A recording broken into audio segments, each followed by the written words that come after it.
What happens when a beloved video game spawns a Hollywood movie, only for that movie to be turned back into a video game? You get one of the strangest, most bizarre creations in gaming history. Street Fighter, the movie, the game. This oddity, born from the fever dream of 90s cross-media marketing, is a perfect reflection of the chaos that sometimes results from trying to adapt one form of entertainment into another. By examining its peculiar development and reception, we can see how it became a strange meta-commentary on both the Street Fighter franchise and the very idea of adaptation itself. To understand the bewilderment that is Street Fighter the movie, the game, we must first recognize the franchise's origins. The original Street Fighter, released on August 30th, 1987 in arcades, introduced players to a cast of fighting characters, laying the groundwork for what would become one of the most influential gaming franchises in history. While the first game was far less refined than its successors, it set the stage for the fast-paced, competitive fighting mechanics that would later define the series. Street Fighter II, released in 1991, revolutionized the fighting game genre. Its blend of iconic characters, fast-paced gameplay, and strategic combat made it a global sensation. The game's colorful, exaggerated sprites and unique special moves gave each fighter personality and distinction, creating a deep connection with fans. As Street Fighter II grew in popularity, it became a cultural touchstone. By 1994, Street Fighter II had been played by an estimated 25 million people in the United States alone. With this amazing success, Hollywood seized the opportunity to cash in on the gaming phenomenon, producing the Street Fighter live-action movie. The film, starring Jean-Claude Van Damme as Guile and Raul Julia as the villainous M. Bison, opted for a campy, over-the-top tone rather than a faithful adaptation of the game. While the film's story took liberties with the original characters and lore, it leaned heavily into the visual spectacle, with bright colors, explosive action scenes, and a sense of absurdity that pervaded the entire production. Though the movie was panned for its lack of coherence, it garnered a cult following thanks to its over-the-top performances, particularly from Raul Julia, whose portrayal of M. Bison was both hammy and surprisingly theatrical. Raul Julia took the M. Bison role in Street Fighter for one main reason, that being his children loved the video game franchise, and he wanted to make a film they could all enjoy together. Julia had been battling stomach cancer off and on for several years, which led to other severe health problems as a side effect. Due to his sometimes frail state, Julia's family would accompany him to sets, allowing his kids to see Street Fighter be filmed. It was Julia's commitment to the role that gave the film a strange sense of gravitas, adding an unexpected layer of complexity to the otherwise silly plot.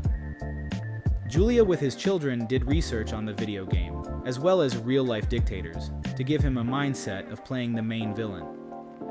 But this combination of camp and realness became a hallmark of the film, setting the stage for the bizarre decision to turn the movie based off a video game into another video game. Yes! Street Fighter, the movie. For Sega Saturn and Sony PlayStation will blow you away. Out here, it's a whole other game.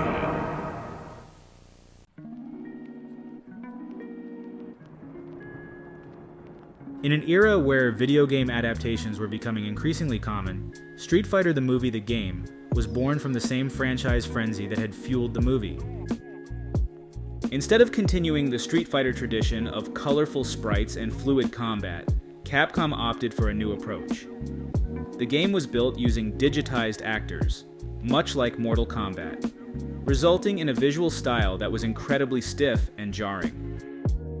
Whereas the original Street Fighter II had fluid, hand-drawn characters, Street Fighter the movie gave players awkwardly digitized versions of their favorite fighters. Guile looked like he had a permanent frown, while Chun-Li's powerful legs seemed strangely unconvincing in motion. Special moves were clunky, and the graphics, while groundbreaking for the time, made the game feel disconnected from the fluidity of its predecessor. It was as if Capcom had tried to bring the movie's campy, exaggerated tone into the game, but the result was a mismatched mess of awkward animation and poorly implemented mechanics. Arguably, the most surreal aspect of Street Fighter the movie the game is the representation of Raul Julia as M. Bison. In the movie, Julia gave his all to a role that was both ridiculous and captivating, infusing M. Bison with an odd sense of Shakespearean gravitas. But in the video game, this performance was reduced to a series of stiff, repetitive motions that felt like a parody of his own portrayal. It's almost tragic to watch Julia's portrayal reduced to such an awkward, pixelated representation, especially knowing that he passed away shortly after the movie's completion.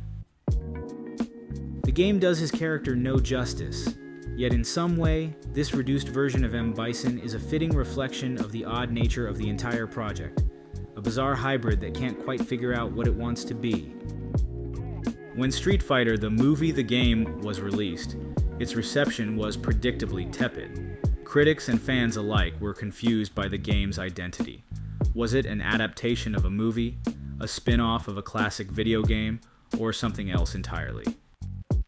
While it tried to capture the spirit of Street Fighter II, it never quite succeeded in either capturing the magic of the original game or the absurdity of the film.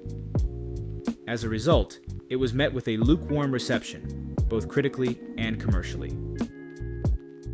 But despite its failure, it found a niche audience, with many gamers looking back at it with a sense of nostalgic bewilderment. Over time, Street Fighter the movie the game has become a cult classic, appreciated not for its gameplay, but for its sheer weirdness, a reminder of a time when video game adaptations were still figuring out how to exist in a world where movies, games, and reality often blurred together. In the years since its release, Street Fighter the movie the game has become an enduring symbol of the absurdity that often accompanies franchise exploitation. It's a reminder of the risks involved when studios and developers try to capitalize on the success of a popular property without fully understanding its essence. Today, it serves as a relic of a bygone era when media properties could be crossed over in ways that didn't always make sense. But perhaps that's what makes Street Fighter the movie the game so memorable. It's a perfect storm of 90s marketing gone wrong, a product of its time that now serves as both a curiosity and a cautionary tale.